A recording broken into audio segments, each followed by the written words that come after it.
अब हम देखेंगे एसिड और बेस की प्रॉपर्टी, वो मेटल के साथ रिएक्ट करके क्या क्या बनाते हैं। तो सबसे पहले एसिड की बात करें अगर, तो एसिड अगर मेटल के साथ रिएक्ट करते हैं, सबसे पहले पहला मैं पॉइंट 1 इसमें 1 लिख रहा हूँ, ठीक है। When acid react with metal, simple सा कॉन्सेप्ट है। देखो एसिड क्या, हमें एक एसिड लेना है सबसे पहले, या फिर मैं पहले लिख दूँ कि एसिड प्लस मेटल मिलके बनाते हैं सोल्ट और H2 गैस, और को मैं यहाँ पे प्लस ही लिख रहा हूँ, प्लस H2 गैस, ये लिबरेट करते हैं, यानी हाइड्रोजन लिख दो इसको, ठीक है। अब एसिड की बात करेंगे, एग्जांपल तो तुम्हें देखना ही पड़ेगा। एसिड एग्जांपल के लिए एक एसिड ले रहा हूँ मैं, जैसे HCl हो गया अपना, 2 HCl ले लिया मैं, पहले ही बैलेंस करके लिख रहा हूँ इसको। और मेटल में एक मेटल ले लो जैसे Zn, जिंक ले लिया।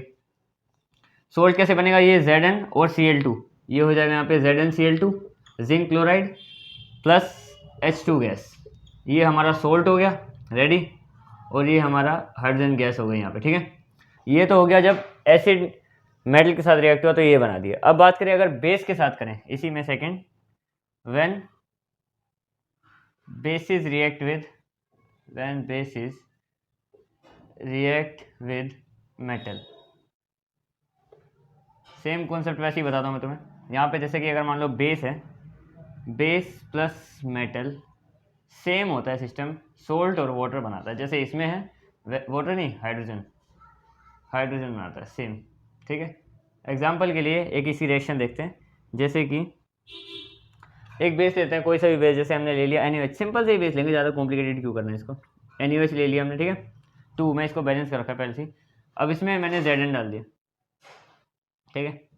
अब ये क्या बन जाएगा, यहाँ पे हमारे पास पहले से ही ये है, ये हो जाएगा हमारे पास Na2, और एक क्या है हमारे पास Zn और O2 प्लस, इसकी बात करें तो क्या बनेगा हमारे पास यहाँ पे 2H, यानी H2 गैस हो गई, ऊपर वाला एरो यानी लिबरेट हो रही है, यानी ऊपर जा रही है। और ये जो है इसको बोलते हैं हम सोडियम जिंकेट, ये भी हमारा सोल्ट है, सोडियम जिंकेट, और बाकी ये तो हाइड्रोजन है ही। अब आगे बढ़ते हैं कि आगे कैसे कैसे रिएक्शन। अब देखते हैं कि जो टेस्टिंग ऑफ हाइड्रोजन है, यानी कि जो हमने रिएक्शन दोनों पढ़े थे उसमें बोलता है कि हाइड्रोजन बाहर लिबरेट हो जाती है, तो वो हाइड्रोजन कैसे चेक करे कि पता चले कि हाँ भाई हाइड्रोजन उसमें निकल रही है, ठीक है। तो आराम से चेक कर सकते हैं। देखो एक तरीका होता है हमारे पास, इसमें ये टेस्टिंग ऑफ हाइड्रोजन का पूरा सेटअप है। क्या करेंगे, हमने क्या किया, ये हमारा वो वाला सोल्यूशन है जिसमें हमारी, यहाँ पे मैंने लिखा हुआ है, ये वो वाला सोल्यूशन जिसमें हमारी H2 गैस लिबरेट हो रही है ना, इसमें मान लो ये वो वाला सोल्यूशन है। हमने क्या किया, यहाँ से एक पाइप जोड़ी, ये तो स्टैंड है हमारा ये वाला, इस यहाँ से पाइप जोड़ी, इसको करके यहाँ पे सोपी वाटर में छोड़ दिया। अब पानी में अगर यहाँ से हमें पता है हाइड्रोजन लिबरेट हो रही है, तो हाइड्रोजन यहाँ से ट्रैवल करेगी आगे आगे आगे, और यहाँ पे पानी में जाएगी। अब पानी में हम हवा अगर छोड़ते हैं तो क्या बनते हैं, यहाँ पे बबल्स बनेंगे हल्के हल्के, तो यहाँ पे मान लो हाइड्रोजन जा रही है यहाँ पे, ठीक है। अब हवा जाने की वजह से क्या, वहाँ पे बबल्स बनना शुरू हो गए। और अगर इसके पास हम लोग क्या करें, कैंडल को लेके आ जाएं, यहाँ पे कैंडल को लेके आ जाएं इन बबल्स के पास, तो वो एक पॉप साउंड निकालते हैं, मतलब आवाज़ आएगी, जैसे दिवाली के पटाखे वटाखे फूटते हैं ना, तो सेम अगर हमें चेक करें और आवाज़ नहीं आए तो मतलब हाइड्रोजन गैस नहीं है, लिबरेट नहीं हो रही है। और अगर यहाँ पे आवाज़ आ रही है मतलब उन बबल्स को फूटने पे, तो यानी कि उसमें हाइड्रोजन गैस है। बहुत सिंपल सा सेटअप है चेक करने का कि अपनी रिएक्शन में हाइड्रोजन लिबरेट हो रही है कि नहीं हो रही। उसको डायरेक्ट क्या करो, जहाँ से हाइड्रोजन आ रही है उसको सोपी वाटर में डाल दो, फिर वो जो बबल्स क्रिएट करेगी उस पर अगर कैंडल लेके जाएंगे तो वो आवाज़ साउंड बर्स्ट, जैसे हल्की हल्की आवाज़ होती है ना, वैसी साउंड प्रोड्यूस करेगा। तो बस ये था तुम्हारा टेस्टिंग ऑफ हाइड्रोजन। अब आगे बढ़ते हैं कैसे कैसे रिएक्शन देखते हैं कि एसिड्स और बेस, मेटल कार्बोनेट और मेटल हाइड्रोकार्बोनेट, इनके साथ रिएक्ट करके क्या क्या बनाते हैं। तो सबसे पहले मैं क्या कर रहा हूँ, सबसे पहले एसिड्स को मेटल कार्बोनेट और मेटल हाइड्रोकार्बोनेट के साथ दोनों के साथ रिएक्ट करके दिखाऊंगा, फिर बेसिस से देखते हैं क्या क्या फंक्शन चेंज होंगे उसमें। तो सबसे पहले बात करते हैं एसिड्स के साथ, यहाँ पे मैं पहले ही लिख लूँ, एसिड्स की बात होगी अभी सिर्फ, ठीक है। एसिड्स, अगर मैं एसिड को बोल दूँ A, ठीक है, एसिड को मैं रिएक्ट करा रहा हूँ पहले मेटल कार्बोनेट, मैं इसको MC लिख रहा हूँ, वो वाला नहीं है, इसके साथ ये रिएक्ट होता है तो क्या बनता है, सिंपल सा हिसाब है कि हमारे पास क्या क्या आएगा। सबसे पहले हमें एक मिलेगा सोल्ट, साथ में CO2 कार्बन डाइऑक्साइड, साथ में H2O गैस, ये 3 चीज़ें मिलेंगी, ठीक है। तो पहले एक इसका तुम रिएक्शन से समझ में आएगा, ऐसे समझ में नहीं आएगा, रिएक्शन लिखते हैं उसके बाद तुम्हें अच्छे से समझ में आ जाए। एक रिएक्शन, एक मैं एसिड ले रहा हूँ, कौन से मैंने ले लिया, मान लो HCl एसिड, ठीक है, और एक मेटल कार्बोनेट, कोई सा भी ले लो, जैसे Na2CO3, ये ले लिया मैंने, ठीक है, सोडियम कार्बोनेट, ठीक है। रिएक्ट कराओ, देखते हैं क्या क्या हिसाब बनता है। तो सबसे पहले क्या करना है हमें, अब हमें पता है कि भाई इसके साथ सोल्ट बनेगा, NaCl साथ में हो जाएंगे, NaCl ये हो गया सोल्ट प्लस, अब Na यहाँ पे 2 बार है, Cl 1 बार है, तो यहाँ पे हमें 2 लगाना पड़ेगा, ठीक है, ताकि यहाँ पे मैं एक साथ 2 लगा दूँ, ये बैलेंस करके लिखा मैंने सीधा, ठीक है। यहाँ पे भी 2 Na, यहाँ पे भी। अब बात करते हैं क्या क्या बच गया। अब यहाँ पे 2 लगाने की वजह से यहाँ पे 2 H हो गए हैं, Cl तो हमने वहाँ पे लिख दिए 2, H अगर 2 हुए हैं तो 2 H के साथ ये इससे एक O ले लेते हैं हम लोग, तो ये हो जाएगा H2O, वाटर भी मिल गया। अब यहाँ का सिस्टम खत्म, यहाँ पे बचा है बस CO2 वो मैंने यहाँ पे लिख दिया, ठीक है। यानी क्या क्या मिल गया हमें, NaCl plus H2O plus CO2, ये तो हमने देख लिया कि भाई एक नॉर्मल एसिड को जब हमने मेटल कार्बोनेट के साथ रिएक्ट करा है, ठीक है। अब बात करते हैं कि इसी एसिड को, ठीक है, मैं रिएक्ट करा रहा हूँ, एसिड्स को मैंने इस बार रिएक्ट करा है, थोड़ा डिज़ाइन बना दूँ, ऐसे कर लो मानो, ठीक है।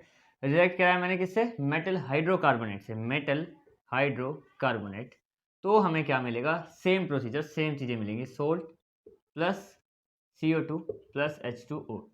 देखते हैं एग्जाम्पल से तुम्हें समझ में आ रहा है, ठीक है।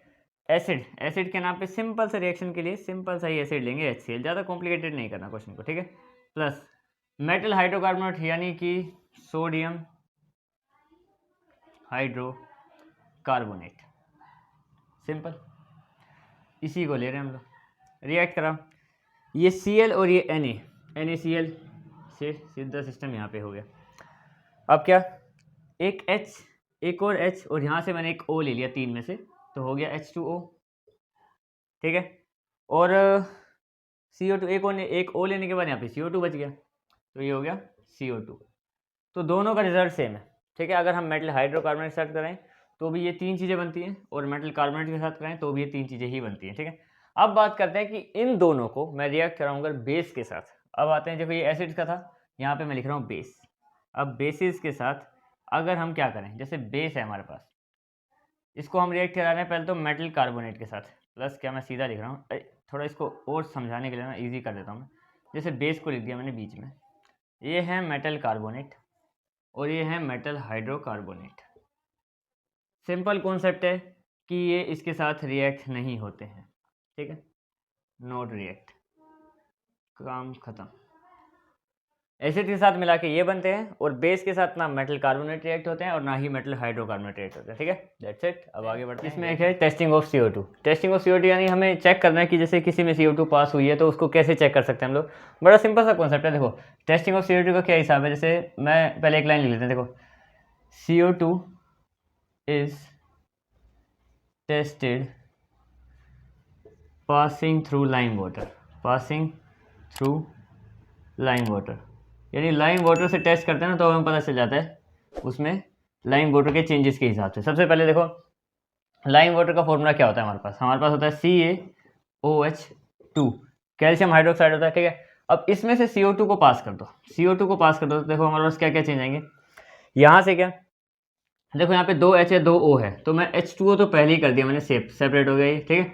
यहाँ पे क्या बचा Ca, और यहाँ से एक O बच गया था, यानी Ca, और ये जो CO2 है इसमें वो O डाल दिया तो CO3, ये बन गया। अब इसमें यहाँ पे क्या चेंज है, यहाँ पे लाइम वाटर था ना, यहाँ से जब ये यहाँ पे गया तो ये इसका जो कलर हो गया वो हो गया मिल्की, यानी जैसा हमारे दूध का कलर होता है सेम वैसा कलर में चेंज हो जाएगा।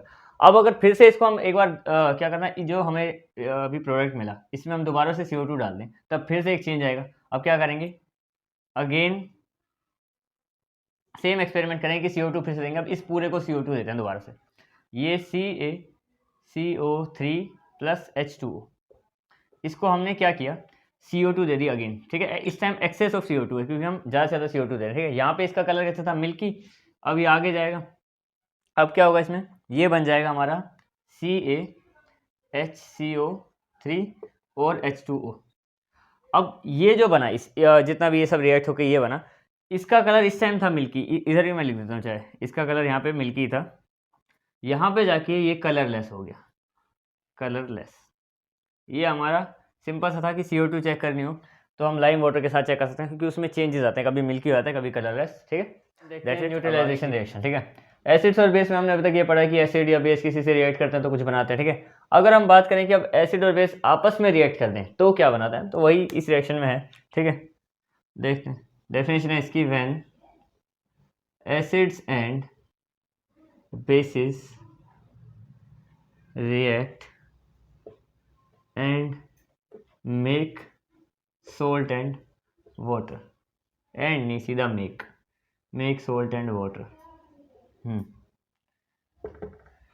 क्या बनाते हैं मिलके? अगर आपस में रिएक्ट करते हैं तो सोल्ट और वाटर बनता है। सिंपल सा एग्जांपल उठाएंगे, ज़्यादा मुश्किल नहीं करेंगे इसको। सिंपल सा एसिड HCl, सिंपल सा बेस NaOH। सिंपल हिसाब है, देखो Cl Na, ये बन गया NaCl, OH और एक और H, H2O। क्या बन गया हमारे पास? सोल्ट भी बन गया और वाटर भी बन गया। ठीक है, इसमें क्या है कि इसमें देखो H पॉजिटिव आयन और OH नेगेटिव आयन दोनों मिलके हमारे सोल्ट और वाटर को बनाने में हेल्प करते हैं। ठीक है, दैट्स इट। अब आगे बढ़ते हैं कि अगर हम मेटल ऑक्साइड्स के साथ एसिड को रिएक्ट कराएं तो क्या होगा, और नॉन मेटल ऑक्साइड के साथ बेस को रिएक्ट कराएं तो क्या होगा। क्योंकि देखो जो मेटल ऑक्साइड होते हैं ना वो हमारे बेसिक नेचर होते हैं, और जो मेटल ऑक्साइड होते हैं वो हमारे एसिडिक नेचर। तो हम उस हिसाब से समझ लेंगे। सबसे पहले हमें क्या करना है, सबसे पहले हम एसिड को रिएक्ट कराएंगे, एसिड को रिएक्ट कराएंगे मेटल ऑक्साइड्स के साथ, मेटल ऑक्साइड्स। तो हमें क्या क्या मिलेगा, क्योंकि देखो मेटल ऑक्साइड ना बेसिक इन नेचर होते हैं। अगर ये बेसिक है नेचर में तो हमें पता है कि एसिड और बेस मिलके सोल्ट और वाटर बनाते हैं। ठीक है, तो बस उसी से सिंपल तरीके से समझेंगे। ठीक है, एक सीधा रिएक्शन करते हैं। एक एग्जांपल के लिए एक एसिड ले लो HCl, एक मेटल ऑक्साइड, कोई भी मेटल ऑक्साइड, जैसे मान लो हमने CaO ले लिया या MgO ले लो, कोई भी, जो भी हमारा एक मेटल और एक ऑक्सीजन हो। ठीक है, वो लेना है हमें। ठीक है, अब क्या हमें क्या करना है, इसको रिएक्ट कराना है आपस में। देखो यहाँ पे 2 लगाऊंगा मैं, तो 2H और एक O, ये मिलके यहाँ से चला जाएगा H2O, ये बाहर हो गया। ये मैं बैलेंस करने की बात कर रहा हूँ। और यहाँ पे एक Ca है और यहाँ पे Cl2, क्योंकि Cl भी तो 2 हो गया, H तो 2 हुआ तो Cl भी 2 हुआ, तो ये CaCl2 हो गया। यहाँ पे कैल्शियम क्लोराइड, ये हमारा सोल्ट बन गया और ये हमारा क्या बन गया, वाटर बन गया। सिंपल न्यूट्रलाइजेशन रिएक्शन वाला ही सिस्टम है इसमें। क्योंकि देखो ये तो एसिड है, और मेटल ऑक्साइड अगर बेसिक इन नेचर है तो एसिड और बेस मिलकर हमें पता है सोल्ट और वाटर बनाते हैं। अब इसी को ही उल्टा कर देते हैं कि अब हम क्या कराएंगे, बेस को रिएक्ट कराते हैं नॉन मेटल ऑक्साइड के साथ। Base react with non metal oxide, non metal oxides, यानी कि ये सिस्टम है उल्टा। अब इसमें क्या, देखो बेस तो तुम्हें पता ही है, बेस बेसिक इन नेचर है। नॉन मेटल ऑक्साइड होते हैं एसिडिक इन नेचर, ये वाले एसिडिक इन नेचर है। ठीक है, अब अगर ये एसिडिक इन नेचर हैं तो एसिड और बेस मिलके सेम प्रोसीजर। एग्जांपल देख लेते हैं। ठीक है, रिएक्शन देखो इससे सिंपल से, एक बेस ले लेते हैं, कोई सा भी बेस ले लो जो तुम्हारा मन करे, NaOH या कोई भी, मैं CaOH ले रहा हूँ, ये मैंने ये ले लिया कैल्शियम हाइड्रोक्साइड, ये वो हमारा लाइम वाटर की तरह। ठीक है, ये हमारा बेस हो गया। इसको रिएक्ट कराया मैंने किससे, नॉन मेटल ऑक्साइड। अब देखो मेटल ऑक्साइड का तो सिंपल रहता है, एक मेटल लो, ऑक्सीजन लगा दो, बन जाता है। अब नॉन मेटल क्या है, देखो ऐसा जिसमें नॉन मेटल भी और ऑक्सीजन भी हो। जैसे फॉर एग्जांपल हमारे पास है कार्बन डाइऑक्साइड CO2, ये नॉन मेटल भी है, इसमें ऑक्सीजन भी लगाओ, ये हमारे पास नॉन मेटल ऑक्साइड का एग्जांपल हो गया। अच्छा, वैसे ये टेस्टिंग ऑफ CO2 वाले एक्सपेरिमेंट की तरह ही हो गए, वो सेम लाइम वाटर को CO2 से। अब तुम्हें पता है कि इसको रिएक्ट करेंगे तो क्या बनेगा। देखो यहाँ से क्या होगा हमारे पास, ये हमारे पास H है यहाँ पे 2 और O भी है 2, तो H2O तो मैंने कर दिया यहाँ से सेपरेट। ठीक है, यहाँ से, और यहाँ पे रह गया अभी एक O। ठीक है, और बाकी वो O मैंने दे दिया इसको CO3, और ये Ca तो है ही, CaCO3। इसमें भी क्या बना, ये हमारा सोल्ट बन गया कैल्शियम कार्बोनेट, और ये वाटर तो है ही हमारे पास।